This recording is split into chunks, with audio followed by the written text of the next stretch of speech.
Hello everyone, welcome back to the Blind Press YouTube channel, and in today's video we're going to be looking at a TEDx talk given by a blind woman about a year ago at TEDx Buffalo, I think a university in Buffalo.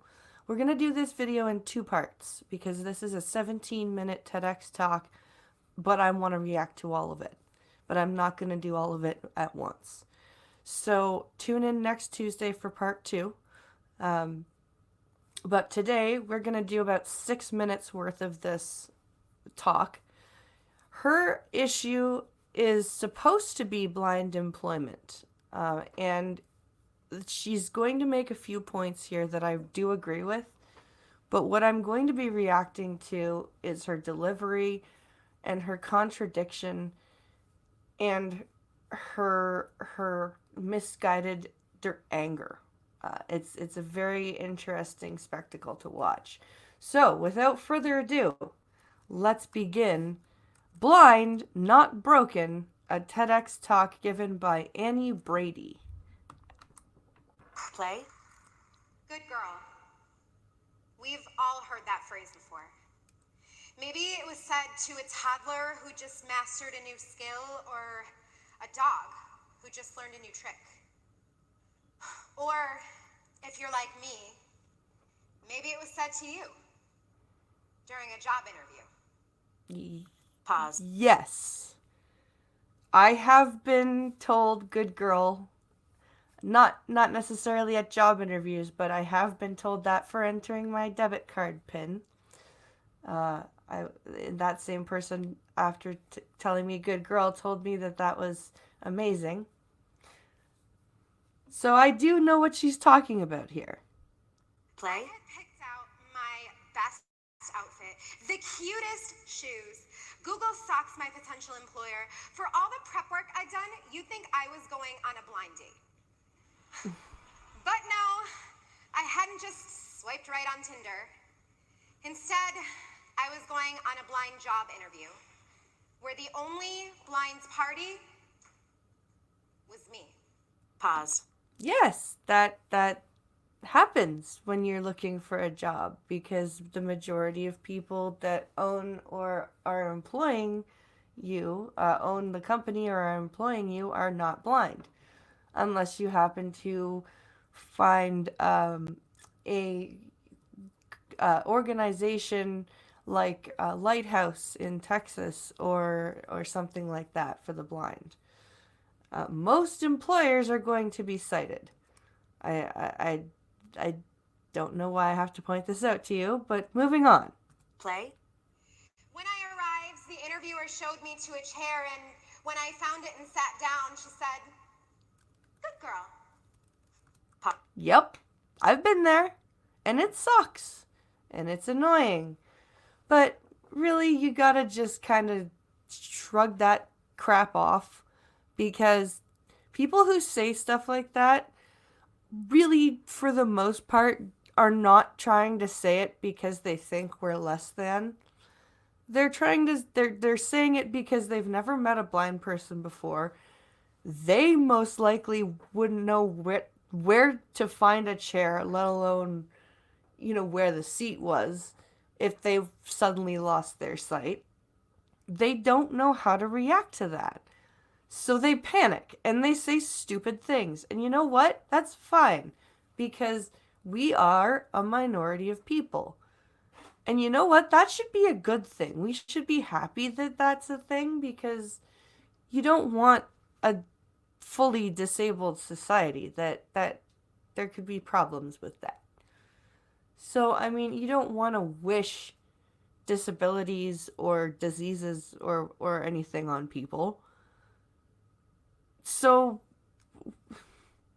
you really can't focus on that stuff. It's aggravating, I understand. But you know what? You save that stuff up and you laugh about it later with your friends. You go, "Oh my God, do you know what this potential employer said to me one time?" Like, that's what you do. You roll with it. Play? Right then, I wished I was on a blind date. Check, please. I didn't get a callback. Okay. According to the National Federation for the Blind, only 28% of blind Americans are employed full-time. Pause. And full-time. How many are employed part-time? How many are in business for themselves? I mean, I know that the amount of unemployed blind people is huge, okay? And that's a very big problem.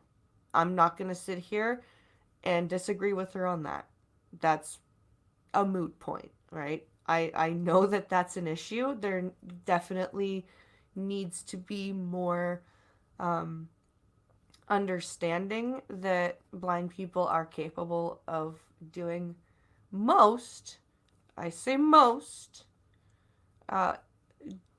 office work, uh, most jobs like that, like call centers, office work, you know, there are blind people that work in childcare. There are blind teachers, blind lawyers. There's plenty of things that blind people can do. It's just a matter of perception, right? But my issue is in, people like this lady who do have, a message that makes sense. But as we go along here, you'll notice that her delivery gets really very hysterical almost. And you'll see that she contradicts herself quite often, and she's very angry. Very, very angry, and it's hard to tell who she's angry with. I still haven't. I've watched this whole thing, and I have not been able to figure out who she's angry with the most. It's very confusing. I think she's confused as well. And we'll see this, especially in part 2 next week. We'll see her confusion. Let's carry on here. Play. Let's remove the word blind. What if I stood up here and told you that only 28% of Americans were employed full-time? Alarm bells would be ringing. There would be protests. The stock market would crash. Politicians would be falling all over themselves to fix it. Pause. Yes, but that's not what's happening. And I just already agreed with you that it needs to change, right? But your hyperbole is not helping anything. That's not a feasible analogy, shall we say. Play. Most people dream of becoming a member of the 1%. And me? I'm just lucky to be a member of the 28%. Pause. Yes, I get it, okay? I get it. But again, your analogy doesn't work because society won't work if everyone is disabled. I'm sorry. It is good to be in the minority as a disabled person. Am I always happy that I can't see? No. Do I get really frustrated sometimes? That I can't see, especially, hey, I really wish I could run to the grocery store and grab some things so that, I can, take the ease off. No, it's a big hassle, you gotta know your way. Then you have to find customer service, then you need to get a shopping assistant, then you need to get taken around the store, then you need to get your stuff, then you need to get by. I get it, okay? But your analogy just doesn't work. Play. Of employed blind Americans. When you're job hunting blind, you have two options. Either disclose your blindness up front and not get the interview, or let the interviewer figure it out when you get there. Like, hey, surprise! I'm blind.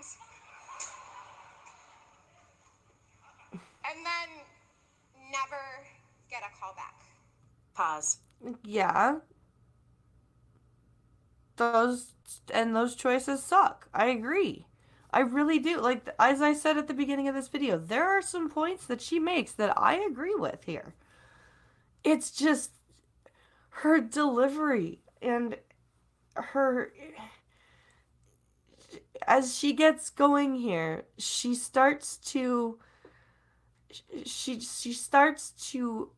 shit on her audience. She starts to just rail and rave and completely take apart her case because she presents herself as almost unstable.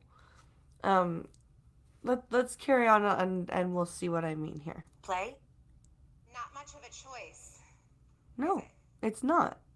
What a shame, the employer might say. She didn't sound blind on the phone. Pause. Okay, you know what? Okay. I highly doubt nobody would say that. I really do. I may be naive, but I highly doubt that an employer would say they didn't sound blind on the phone. Play.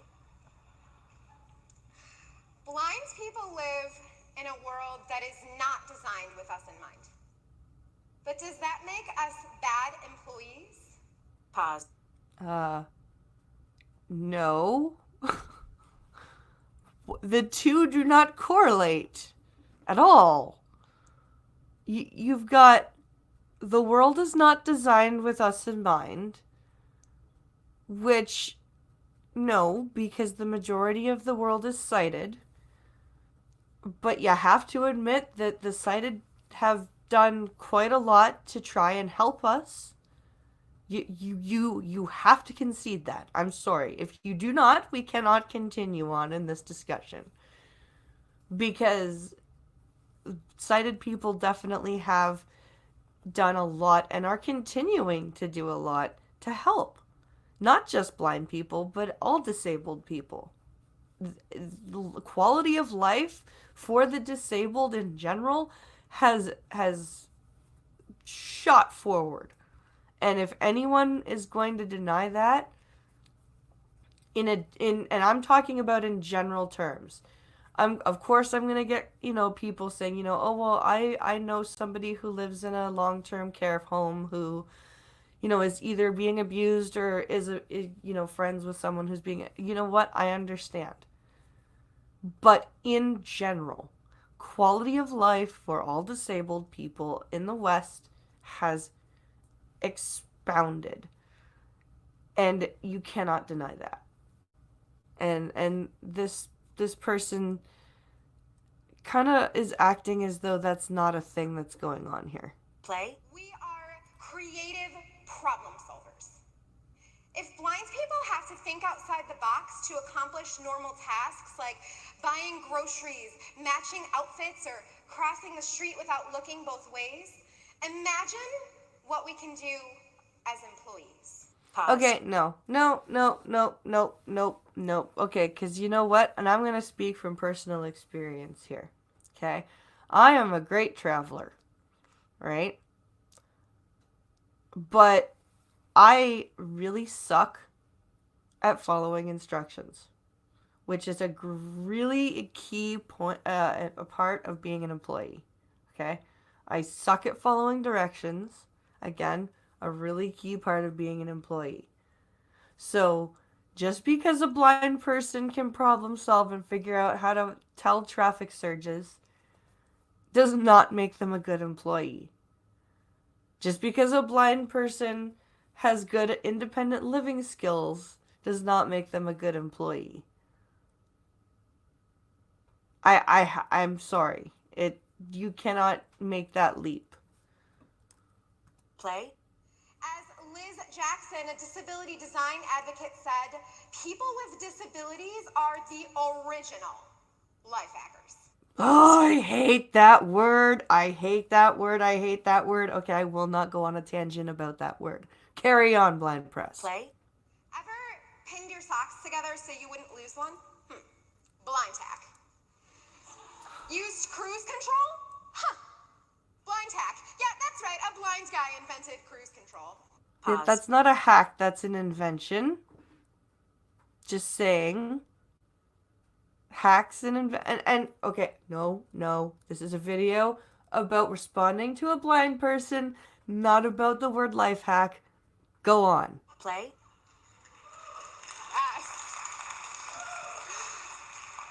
Ralph Teeter, a blind mechanical engineer, invented cruise control because, according to family lore, his friend, patent attorney, and frequent driver had a jerky accelerator foot.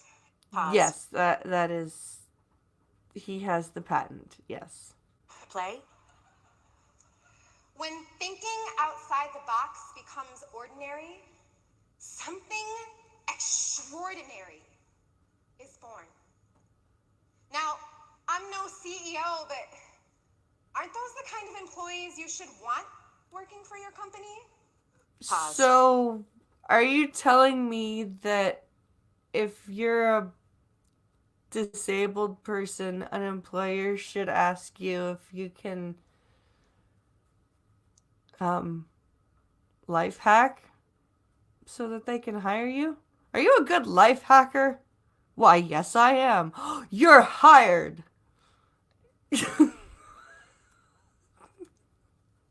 Play. Ah, yes. Unfortunately, not everyone sees it that way. When employers realize I'm blind, I go from potential assets to potential liability. Pause. No, you go from potential asset to potential financial cost. Because a lot of them don't know that there are, well, here there are government grants that employers can apply for to make their office spaces accessible, whether it be for somebody in a wheelchair, whether it be for a blind person that needs a screen reader. There are grants that can be obtained that help employers fund that. There are also tax write-offs. I'm not sure how that works in the US, but there are definitely things up here in Canada that employers can look into. That not all of them know about those things, and some of them may not even be interested in them. And there is where she and I agree upon this thing where there does need to be more education. I do find that as the years go on, people are more willing to be educated than they used to be.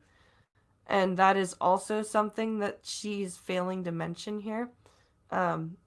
When I was more into advocacy, when I was younger, there was a lot more lip service and, oh, let's just give the person the platform and we'll let her talk, but we won't really take it to heart.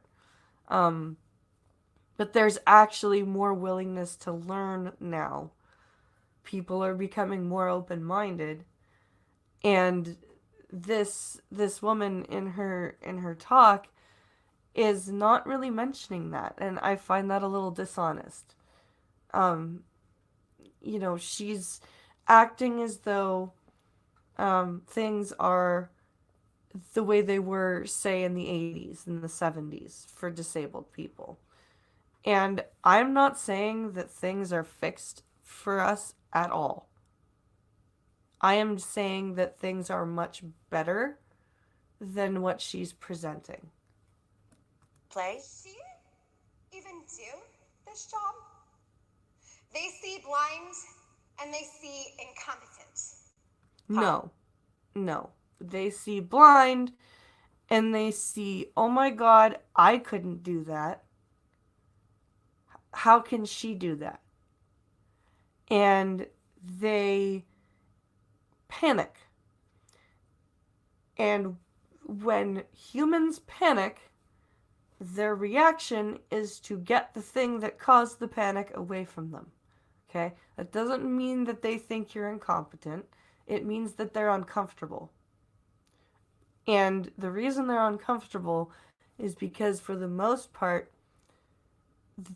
sighted people, the majority of sighted people will never meet a blind person. So they're bound to be uncomfortable because for them, blindness is uncomfortable. It scares them. It doesn't mean that they think you're stupid. It doesn't mean that they think you're incompetent. It means that they're uncomfortable.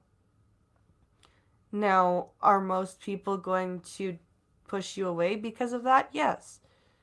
Are you going to find employers that are going to look past that? Yes. Do there need to be more of those employers? Absolutely.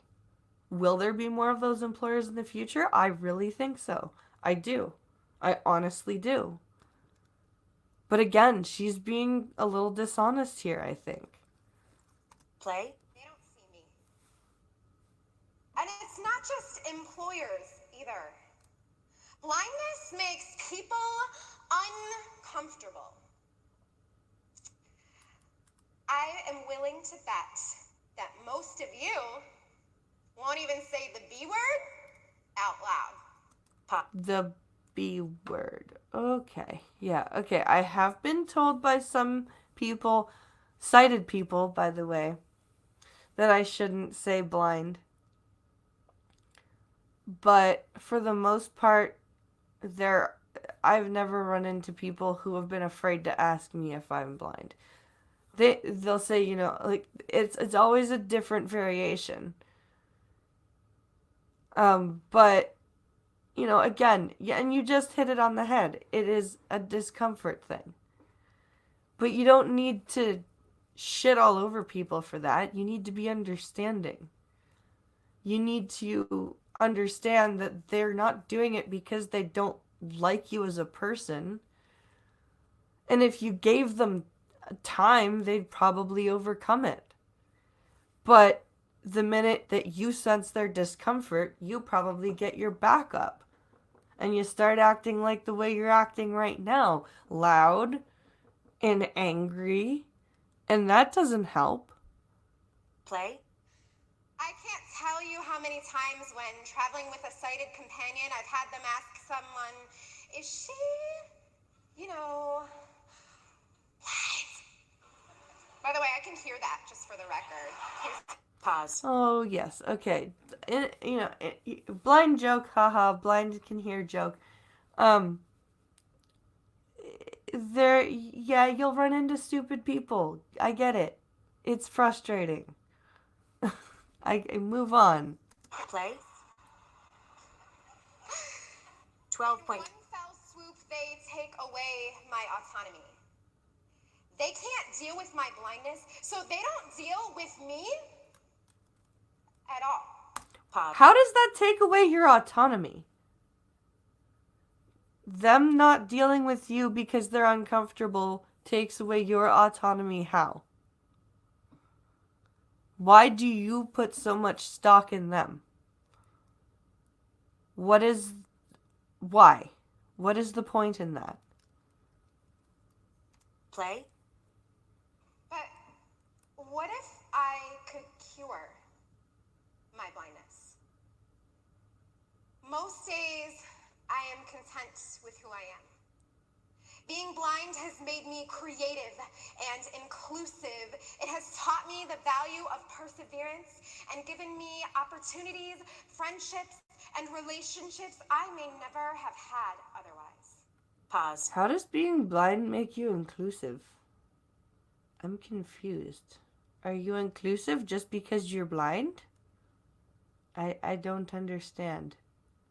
Because you say some pretty uninclusive things later on in this TED Talk, Miss Brady, and we'll get to those next week. But you do not sound very inclusive in this TED Talk, or TEDx Talk. Play. Oh, and I can read and do my makeup in the dark, so if we ever suffer a global blackout, I'm your girl. Pause. Oh, God. And this is... I have problems dealing with people whose voices are like this anyways. It's this... Moving on. Don't focus on that. Play. Obligatory applause. Most days, I don't want to be cured. I don't want to be fixed because I am not broken.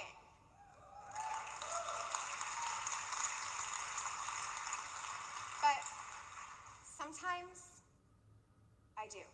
Pause.